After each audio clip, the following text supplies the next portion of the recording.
my people! Welcome to another episode of the Risky News. My name is Harlow, and I am here with... IAmRugster. He is Rugster, and he is IAmRugster.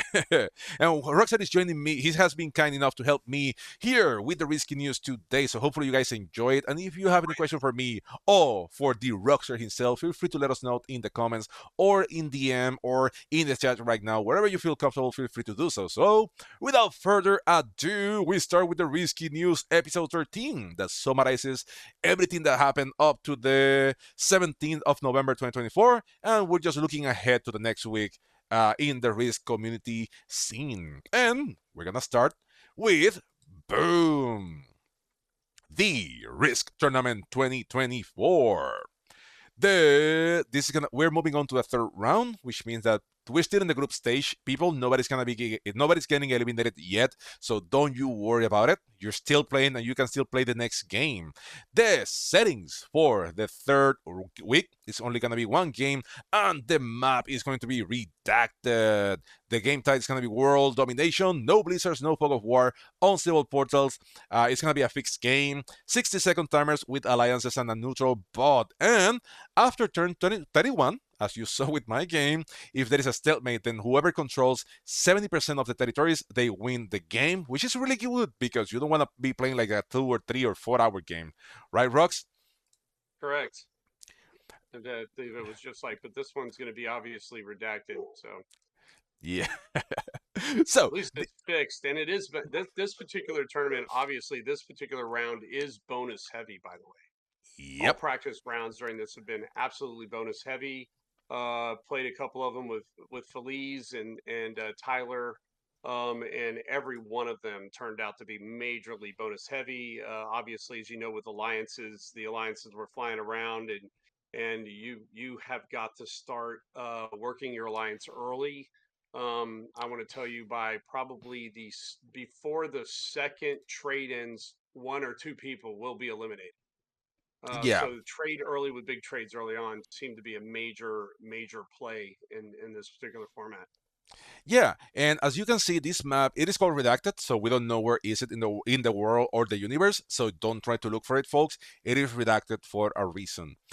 And this map, it is, as you can see, it is fairly open in the bottom, but it is a little bit choky on the top and on the right side, which means that people could be kill guarded there, but with this being a fixed game and unstable portals, it's highly unlikely that people are going to be kill guarded, at least on those choky points of the game. Moving on, we are going to be able to see the bonuses, Roxer. What can you tell us about these bonuses? Well, obviously, the ones that are there, the biggest one that most people usually go after is the one in the center left. There's Continental, that one right there. The command center. That's a 4. Yep, that one right there is the 4-point bonus. That particular bonus, and usually the one that's the +2, that's to the upper left right there that you can see. Spaceport. And yep, and one of the things that people pay attention to is it's literally without the portals being whether or not they're there. There is a 2-point hold for the entire right side of the map, barring any, yep, right there, and obviously upper right where you can see to the right. There's a 2-point hold, and you basically could guard all 3 of those bonuses if there's only 1 portal in there with 3 stacks. And to give you an idea, if somebody doesn't hold their stack on a portal, you technically could earn more troops than somebody's going to get with a trade in. So just on that, if you think about it from a territory standpoint, that entire area consumes a total of 10 territories on its own. And it seems like every single game where somebody was able to pull that off, they won. It was basically gifting it to them. So those are the 3 major ideologies when you're talking about bonuses, because every other bonus you basically have to go through to break somebody or kill somebody, so it's hard to hold all the other bonuses. And as you can see right now, this map is mostly balanced, which means that if people play nice and they're good neighbors, you're gonna be able to hold at least 2 bonuses or 1 bonuses. And whole different, everybody can be generating about the same amount of troops. The question here is how many troops people can generate. That is going to be depending of how many bonuses you can take. My prediction is that people should be generating between 4 and 6 to have a decent chance of having a balanced game. If somebody's making 7 or so, then the game is going to be tilting into that player, and then people should be addressing that player. I didn't write the keys this week. I didn't have time to do so again. But Rockstar, if you wanna talk with me and let me know what do you think are the keys for this game, I'm gonna start with this is a fixed game, folks. You have to go for bonuses, so you have to keep the balance of the game, right, folks? Yep. Remember there are 10 actual bonus areas in this particular map, as far as I remember, and that enables you to basically have with 6 players, everybody's going to have one. And the two that usually are never held are the +7 and the +6. Sometimes somebody gets the 5, but it appears that every single time that has been like a community trading spot where the +5 is dead center top. And so when you talk about the cues, it's so important to be in position 1, 2, or 3 in a fixed game where there are bonuses.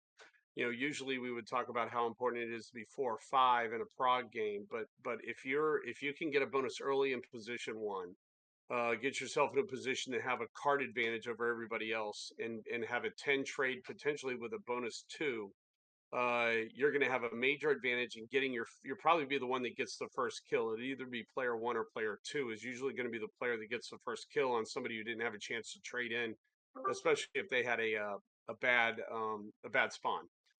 Yeah, So, I, keys to the game are obviously spawn, get your bonus early, but you're getting yourself a kill guard, or at least having yourself a large stack where nobody can get behind you. I forgot something. I forgot something. There are alliances in this game, folks. So Mhm. ally everybody. It doesn't matter if you hate the person, if you don't like the person that is playing with you. Allied everybody, folks. And this is just a Harlow personal sprinkle that you can add to the top. Send them a heart, of course, people. Send them some love because you have to show people that you love them before you go into them, right? So I like everybody. Send them some love. If you send me a like, I see that you are not trustworthy. So if you send me a like, I'm aiming for you. But if you send me a love, if you send me some love, it's like, okay, this person is nice, and I shouldn't be worried about that person until later on the game. But also, since we're talking about alliances, folks, you need to ensure that you use them. Um, check, find, see how. Okay, so something really important. Whenever you see the alliances chat that is quiet, usually it is not quiet. It's just that you are not on it. So Well, if people aren't, you're dead spot on. If people are not communicating with you, they're communicating with somebody else, and that's usually not good. yeah. So make sure that you talk with people from early on. Try to establish relationships and try to let them know that hey, we are in an alliance and I'm willing to hit somebody. If you are going to hit somebody, people, this is fixed. So if you're gonna hit somebody, usually it starts with the person that goes right after that person. So for example, in this game, if if the chat decide that we want to eliminate the pink player, that means that it has to be started by me. So everybody just chip in a little bit at a time, and by the time that the red player or the purple player has their chance, they can just completely finish off the purple player. In this case, you cannot ask me to hit the yellow player or to hit the green player because they go right after me. Whatever I do, they're going to be able to retaliate. So you don't do that.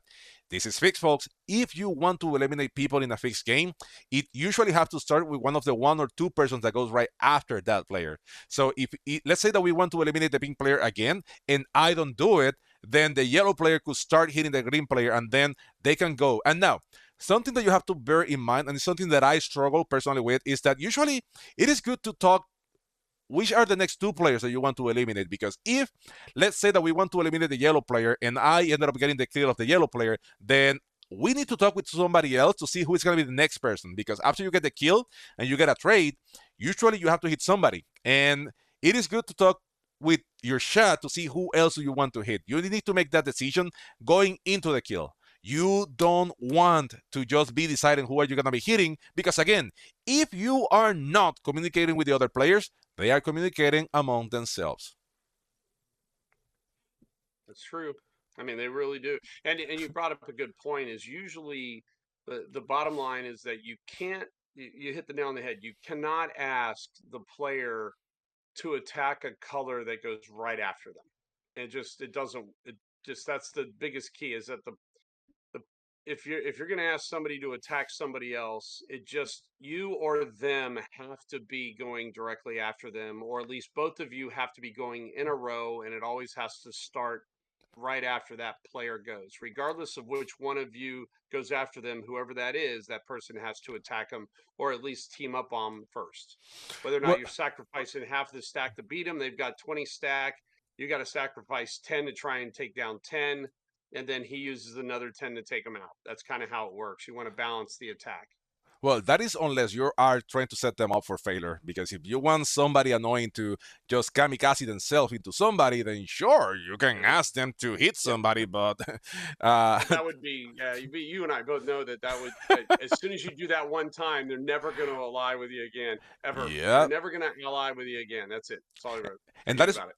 And for those of you that watched the game that I played before this one, you saw me saying that if green attacks me instead of keep attacking orange, then I won't trust him anymore because we are already in an alliance. And again, if I overcommit and then I'm weaker, then I understand because I messed up. But if the game is mostly balanced where both of us were trying to just like spend the same amount of troops or something like that just to try to eliminate a player, then that is a game. There is no problem on that. So it's just a matter of communicating with the other players and keeping your alliances. There is some certain points where it is worth it to break an alliance, but you cannot just do that randomly because again, even though it shouldn't, but this kind of information is passed over into other tournaments. So that means that if, let's say that Rockster, we are in an alliance and Rockster just hits me out of nowhere for no reason, then next turn, like everything is gonna be good between us. But next tournament, I'm not trusting him because I don't know if he's gonna keep his part of the bargain, right? Especially if you set it for second or you set it for third or something like that. This kind of behavior, it is important, right? And we can have a nice conversation if you should play for first or second after agreeing with somebody. That is a conversation for another day.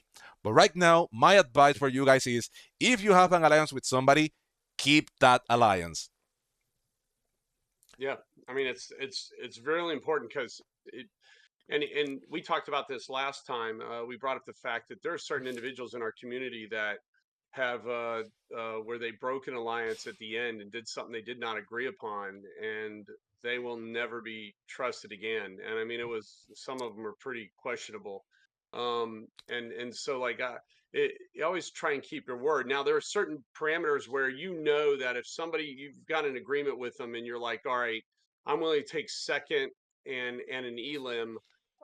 So what I do is I would obviously signal to the individual who's I don't think I can beat in a 1v1 based on troop count. I would send him and go, hey, listen, attack that color heart, and then gives me the thumbs up. Then what I would do, I would then go into the other player, leaving maybe 3 troops, knowing that that individual didn't have a trade. He's only going to get 3 troops. There's no way he can eliminate me, and therefore that gives me second place, and the individual can go kill him first, and then me, and then I get second place. So Mm-hmm. it's better than me potentially getting third.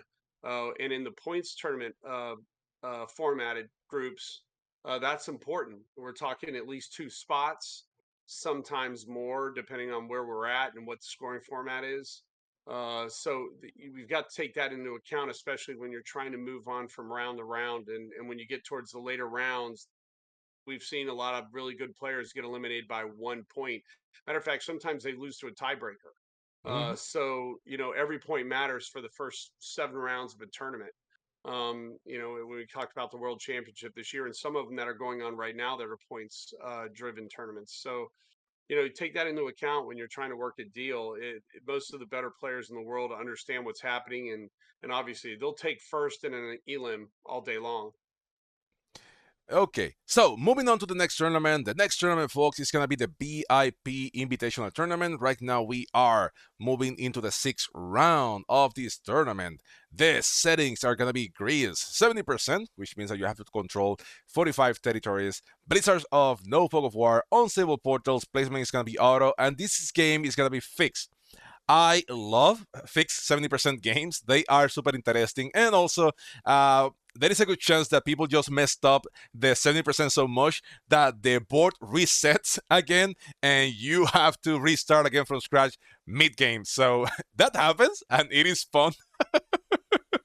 It It is, happens. yeah, it is fun. That is a fun thing about fixed The 70%. fix does, yeah, you're absolutely spot on. Fix does enable the board to actually reset itself. You will see sometimes people they go for the run and then they're like, okay, they didn't get it, so let me go ahead and try and save up because I can't run it now. And they leave the guy who finished on 66% on like 45 to 50%, and he's able to run it the next round anyway. Yeah. Because he got lucky in a trade on three, but like you said, this is a great format. Obviously, I prefer and enjoy and think the fixed aspect of the 70% is more equitable, meaning a fairer game. Mhm. Because as you know, in Prague, it does give people a certain trade advantages where they are. It gives them the game because that's Prague is usually when it's fed, Yeah. so you try as hard as you can to create equitable games, and this is one of the top tournaments. And obviously, the VIP tournament is anybody who has a checklist, a check mark on their name, registered either one contributions to the social media platforms, or are past tournament winners, or they've been top 10 on the rankings at the season's end. It used to be top 10. Now it's top 100, I think. So there's a lot more people that are getting recognized for their accomplishments in the game. So that is going to be the settings for the VIP tournament. Now, that run is going to be coming up, and I think in the next tournament, I have to ask, but I'm not sure when this quarterfinals are going to be starting. Whenever we get there, we're going to be starting mentioning the players that are remain, because I thought once upon a time to add notable players, but notable players to whom? To me? It doesn't seem like a really fair highlight. So instead of doing that, then I'd rather wait until most of the players are eliminated, and then we have like the top 16 or something, and top 16 or 24 or something like that, and then or 32, sorry, and from there we can actually recognize the players that remain in the game, and that way there is no unconscious bias. So that is why I'm not mentioning the players yet, but whenever we get to the quarterfinals, then I'm gonna be starting mentioning who remains in the games and who are actually playing the different groups. So just bear with me, folks. It's coming. It's not there. We're not there yet with this tournament. Now, oh, there is gonna be more games. I forgot. The second game is gonna be Ottoman Empire Unstable Portals. Yeah, it's gonna be Ottoman Empires. There are actually three games. You have Ottoman Empire, World Domination, Unstable Portals, Progressive. Yeah, so this game, the Ottoman Empire map is not that big, so that means that people have to go. It's not that big, so I'm expecting this game to not last that long. Even though it's Prog and it's World Domination, with the Unstable Portals, all it takes is gonna be somebody having a lucky trade on 4, so somebody else sitting on 4 is gonna be dying, and from that the game is gonna snowball. It's a medium-sized map, but the games do not tend to stalemate here. You could guard some people in some places, but it's highly unlikely that you're gonna be able to like really. This game doesn't look like it's gonna stalemate. Usually they end in during the second or second or third trade sequence. Yep. And I think you hit the nail on the head. sorry. I think you hit the nail on the head. I think it's going to snowball pretty early, especially Yeah. with the unstable portals. Mm-hmm. And the last game is going to be 70% in Classic Frozen. That means that you need to control 28 territories. This is going to be with the remaining 4 players, and it's going to have unstable portals. So again, it's going to be something similar to the second game, where it's just a matter of somebody either having a trade or somebody not guarding one of the choke points of this map. So that is going to be interesting to see how this game progresses, and probably in the next few weeks we're going to be talking about the um yeah, we're gonna be talking about the whatever is going on in the quarterfinals of that tournament. So moving on to the 2v2. For the 2v2, we're moving on to the ninth round. As a reminder, the settings are always default, and what they do is that whatever they mention in the map, that is what is going to be changing of the default settings. And for this week, we have Rivertown Advanced, Jules Vernon Zombies, Emergency Call 70% Stables, Operation Silent Zombies Unstables, and Königsberg Capitals. And this is a tournament that also has only a few weeks left. So that means that soon enough, we're going to be mentioning the remaining groups, and we're going to be mentioning also who are the players in the remaining teams. Roxer, something that you would like to say about 2v2s? I know we're going to talk about 2v2s and 3v3s and all that and 1v1 sometime in the future, but something that you would like to add about the tournament so far? Tournament 2v2 tournament is probably one of the most underrated viewership uh, uh, platforms there is. I think that if you watch some of the tournaments that go on, other than when you get to the final round of the World Championship tournaments, this one literally you will watch in some of the Discord where people share their screens in the 2v2. You'll see as many as 20, 30 people watching round one of a 12 round because of who ends up getting paired against each other. Because you'll have four of the best players in the world on two teams, and you're watching 5 games, and it's usually the best 3 of 5, and everything from the different formats to kill your partner, which is obviously round one. They usually utilize River Town as one of those particular maps where they do that. But 2v2 tournaments are some of the most exciting to watch. And you literally on different portals can watch them play, and I think that'll probably be the next big viewership platform of these. And this is the first one that's being hosted by the general server. So this is a good tournament. It's one of the major tournaments, and some of the best players in the world teaming up with ideology. It's fun to watch. Yeah, I didn't join this tournament because I do not team games is team mode is not something that I excel at. I have played like two 2v2s because I was forced to, and I played like two 1v1s also because I was forced to for different tournaments. Um, it's something that I would like to learn because, of course, even though I don't have that competitive drive that I don't want to like be the best, but that doesn't mean that I don't want to be competitive everywhere. Like I want to play all these settings so I can play any tournaments whenever times comes. Because, for example, one thing that I did enjoy about the Elite tournament is that it's not only free for all. You actually have to play 3v3, you have to play 2v2s, and you have to play 1v1, and it forces you to, if you want to win that tournament, you actually have to be not only a master in the different modes that you have, you also have to be played in the different game styles. And that is something that I really like about the Elite tournament. Did I suck at those games? Yes. Did I enjoy it? Yeah. so You'll so find your way. It's good. yeah. Well, You're one of the better players there is. So it's don't sell yourself short. It's just well, sometimes you find yourself getting matched up against Arco or some of the best players in the world 3 games in a row. It ain't a whole lot of fun. well, Yeah. well, well. This is the thing. Whenever I play against Arco, my goal changes. Now it's not winning; it's just killing Arco. And there's 2 games ago when we played, I got the last laugh finally. But then the last game that we played, he actually killed me, and it wasn't fun because it is supposed to be me killing Arco, not Arco killing me. That It doesn't happens. work in reverse. That is not no. Yeah, yeah, but sometimes they always go, it's the small victories that matter. It's like I was playing in the 1v1 versus Cordell, and we all know he's like one of the best players in the world. He was number one on the 1v1 scoring arco, and so I end up getting matched up against him, and I think it was somebody was said something about I can't remember who it was, that they ace winning a match against somebody else wasn't as impressive as Rugster winning one of the 5 games versus Gordle. So it's the small victories that matter. It's I laugh around. I'm like, I'm not a 1v1 guy either. I'm obviously getting better, but from the standpoint of when you're up against the best players in the world and you're having to do a manual setup, Mm. that's a complete different atmosphere and format than you would otherwise be used to. I want the randomness of the computer going, hey, here's a great spawn. No, you created your own. You created yourself based on starting order, and these are all different platforms, obviously. But the 2v2, like your meaning is here is obviously I've been paired with Mambo, and we won the Grandmaster World Championship 2v2 tournament last year, and it also comes into where you have one player that is really balanced based on his game strategy, and obviously Mamba excels in that, and then I'm doing all the math, and then it would be like a variance of success ratio on a 70% attack in a 2v2 is you must take that. And if I'm going to win 70% of the time, I'm going to take that to the bank. And you don't want to give them attackers advantage.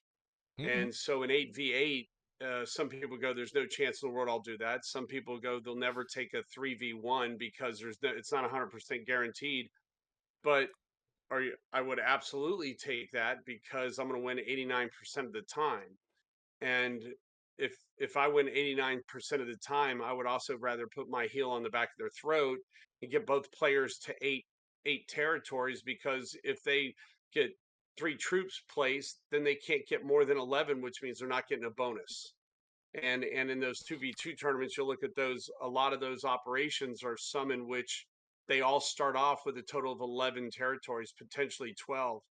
And so you can't let them have that. So beginning order does dictate how many troops you get, and getting 4 troops opposed to 3 is a big advantage. Mm-hmm. Oh yeah, indeed, and that is one of the few lessons that I learned.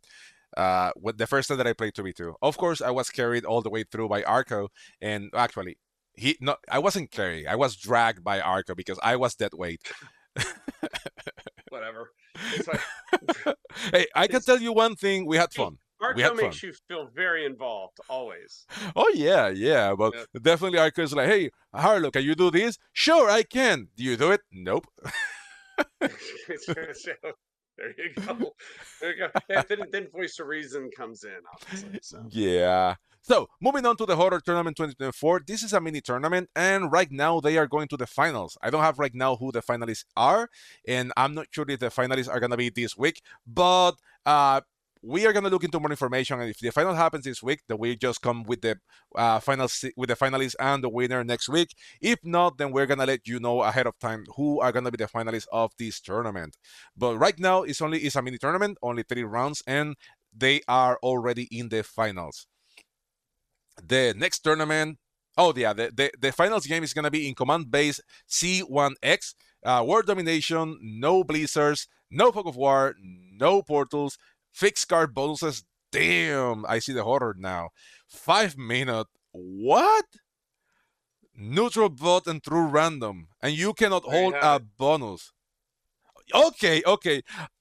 When I didn't see the zombies, I was wondering where was the horror here. I saw it at the end. Fix. You cannot hold a bonus and through random. I see the horror right now. I am horrorized by those settings, and I'm happy that I am happy that I got eliminated from this tournament because damn those settings. Wow. I was wondering. I was really wondering. Like, okay, isn't this supposed to be like a horror theme? But yeah, the horror is in the settings.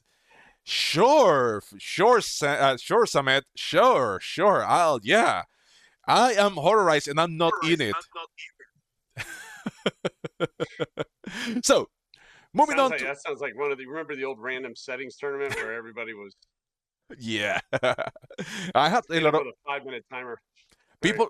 People hate, but I love that. I love that tournament. It was random. It was random as heck, but I had so much fun in that tournament.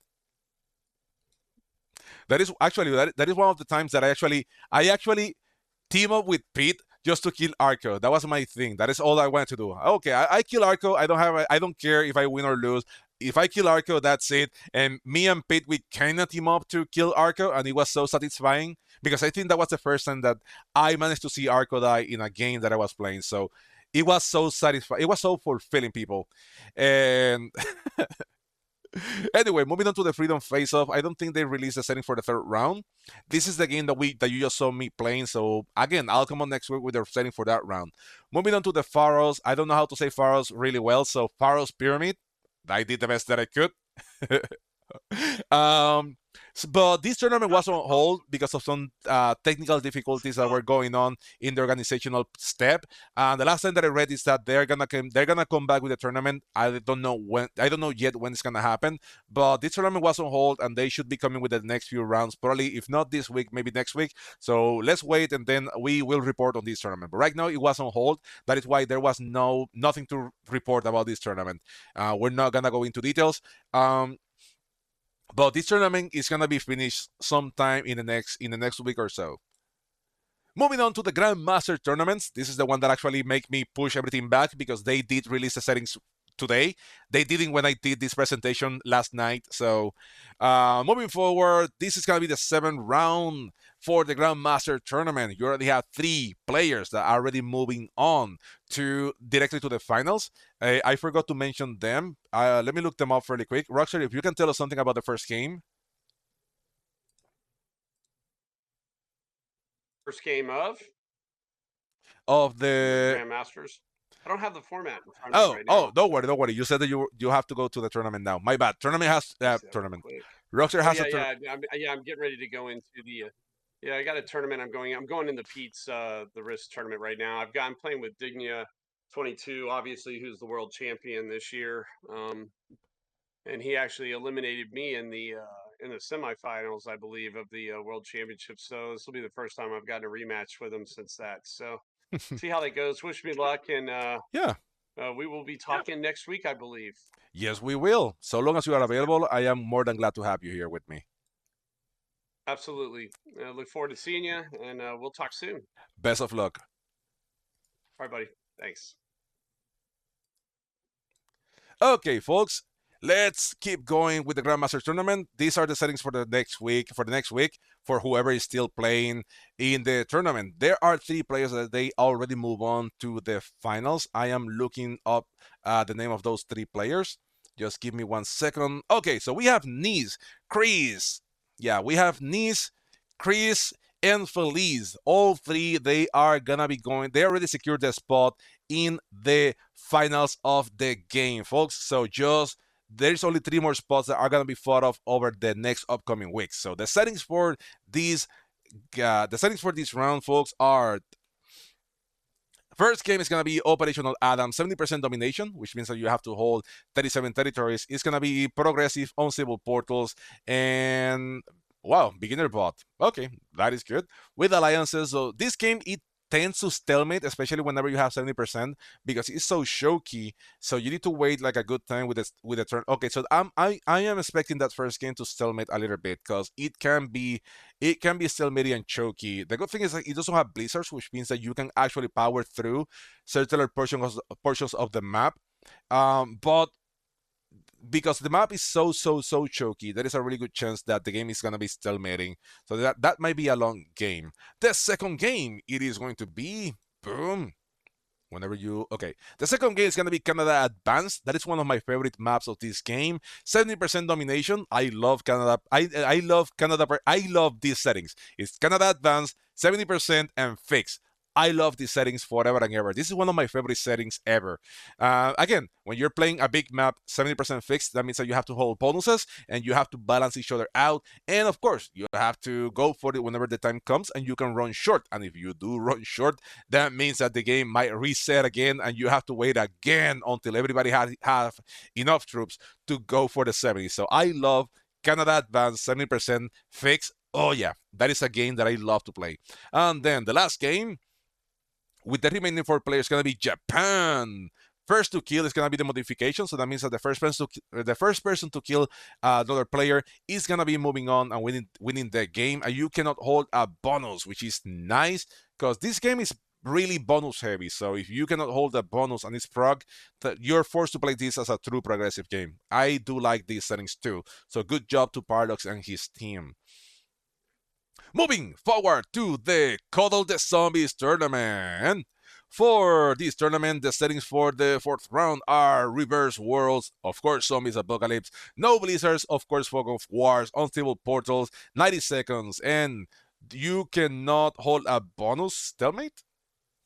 Okay, you cannot hold a bonus and first to kill. Okay, so I see that. That looks good. If you cannot hold a bonus, that means that you have to play this as true progressive, which is the intention of the progressive thing in here. Now, also we have professional risk takers. Let me remind you all that professional risk takers, they broadcast all of their games on Twitch, in their Twitch channel that is called professionalrisktakers.com. Also, all games are uploaded into their YouTube channel, so if you miss any of these current tournaments or any ongoing tournaments or any past tournaments that you would like to see, all of these games are uploaded into their YouTube channel. And if you want to know more about professional risk takers, go to professionalrisktakers.com, and you're gonna be able to see if it's a good idea for you to join them. Of course, there is a if you want to be part of them, they have two different tiers. You can either pay and be a member. It's like $25 per year, which I think is totally worth it. But that is gonna be up to each one, to each their own. I think it is totally worth it because you're gonna have a lot of tournaments throughout the years, and the risk community, you have tournaments. The tournaments come and go in chunks. You see, there is a moment like right now that you have like 200 tournaments and you barely have any time to do anything with all the tournaments that you have. And then there are moments where you only have like one or two. So that is kind of like the risk thing where you kind of go up and down, up and down. And if you do not enjoy those downtimes, uh, professional risk takers, they do have a different tournaments throughout the whole year. So that means that you can always be active in their tournament. So again, to each their own. If you don't like it, there is no problem.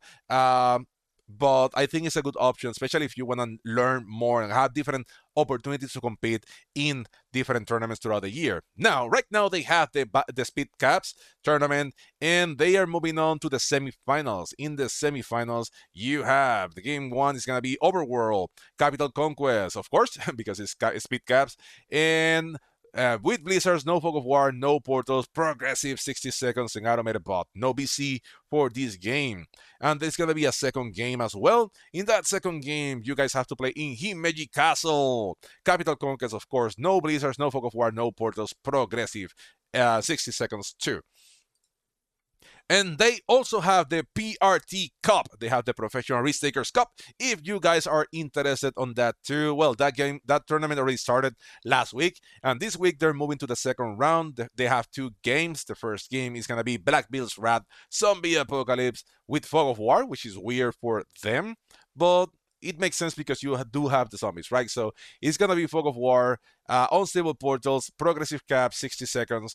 And you have game two, where you have USA South, Zombie Apocalypse, wow. And again, Fog of War on Unstable Portals. So this week, the games are going to be with Fog of War. So you have to rely a lot on your broadcasters. The good thing is that they have a lot of good broadcasters that they're going to be able to explain to you. If you're new into the risk scene and you want to understand more about playing Fog of War, this is a good opportunity for you to learn a little bit because you're going to have a broadcaster that is going to be explaining you where they think people are and what people should do based on the limited information that you see by the player that is sharing their screen. Okay, so upcoming tournaments. Right now, we only have one upcoming tournament. Folks, I think you still have some time. And that tournament is going to be the FFA Throwback. So with this tournament, folks, you are going to be able to with this tournament, folks, you're going to be able to play different settings from different free-for-all tournaments, and you just go back to those settings and just have fun. There are different settings that are worth revisiting because they are fun, and there are others that hopefully you don't have to go through them. And if you do, hopefully they have these stalemate conditions, and somebody like me, they can keep track of those. But this tournament is open for anybody, so if you are in the main Risk server, you can go and join the tournament right now. All you have to do is go and write sign up in the sign up thread, and with that, you are going to be in. The sign ups are going to be closing in the next 2 weeks, so go ahead and join now if you want to play another game, probably one of the last tournaments of the year. And also, the upcoming tournament, we have the Rivertown Invitational. This is from JJ Bros, Risky Business server. And this tournament, they already extended the invitation. The players are already there. So this tournament right now is in upcoming only because it hasn't started yet, to my knowledge. So we're gonna keep tracking. We are gonna keep tracking. What the heck? We are gonna keep track of the developing of this tournament as well. The fun thing about this tournament is that all of the games are in split blitz mode, and all of the games are going to be fixed games with different bots. And it's super interesting. I really enjoy these settings whenever I play them with JJ. They're super fun. And interview. We still don't have the next interview yet. We need to confirm that. I have a few people in mind, and I have to reach them to see who can be the next person. The previous interview with Mr. Eric It is right now in Professional Risk Takers. It's featured in the Friends of Risk webpage. So if you want to watch that, you can go and check it in Friends of Risk, or you can go to my YouTube channel and check it up yourself. Right now, we interview already E.G. Snicks, and we interview Eric, and we're looking into the next person. So we're gonna be reaching them sometime in the next week or so. Definitely, I would like to interview somebody else before the end of the year.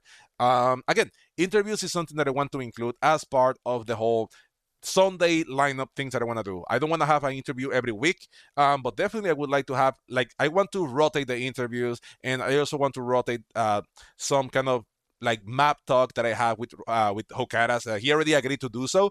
It's just making sure that I have like everything lined up to do that with him. And now that the world activity already happened, now I should be able to uh, revive conversations with Hokaras to start the whole risky map conversation. And the idea is to go over one map of the risk game, and just talk about the different strategies, like what are the connectivity of the map, what is the zombies pathing, what is the bonus, how balanced that map is. And this is important, folks, because for some people, maps is a big chunk of the game, like how the map connects. If you're playing 1v1, what territories are worth for you to control and which one are not. And that is a lot of good information that is good to have in these kind of things. And we already talked with the Hokaras. We already had an agreement a few months ago. It's just I haven't been able to follow up with that. But that is one of the segments that I do want to add, in additional to the whole debating conversation thing that we have with Roger and other players. Also, for this week, there are the community news. I forgot that I added this. So for the community news, folks, we have the Risk Awards. They have a new logo. I thought that I updated that, but I didn't. But the community awards are open right now, folks. If you want to nominate somebody, go to friendsofrisk.com /awards, and in there you're going to be able to nominate people for these awards. People, again, I want to remind you all that almost nobody gets paid doing this. Not most of the broadcasters, not most of the staff, not most of the event helpers, not most of anybody gets paid doing this. Most of us, we do this because we like it and we enjoy interacting with you all. So this is a good thing, just to give people like a push, like, hey, you're doing a good job. I salute you, my friend. And trust me, that kind of talk, it goes long ways, folks. So you have two categories. You have two sections. You have the main awards, that you have Players of the Year for this 2024 year, and you also have the Tournament of the Year and Staff of the Year, where you can recognize people from the different tournaments that they're doing like a good job for keeping those tournaments, or Twitch, or even helper. It doesn't matter. Whatever you see as staff, you can recognize them for the great job that they have been doing in the past year. Also, you have the second section where you have the additional awards, where you have the best new tournament of the year. Capture the flag. I don't know where that cough comes from every time that I talk about this award, but whatever. Also, you have the new player of the year. Like, who is this player that they came out of nowhere, guns blazing, doors kicking doors, and they just make a name for themselves this past year. Also, you have the Community Resource of the Year. I already have my nomination for that. I am gonna be voting for Eric on that one this year, because he has done a great job. I love everything that he has done with the Friends of Risk webpage. So my vote there. I am right now. I am what is it? No, what is the name? I forgot the name.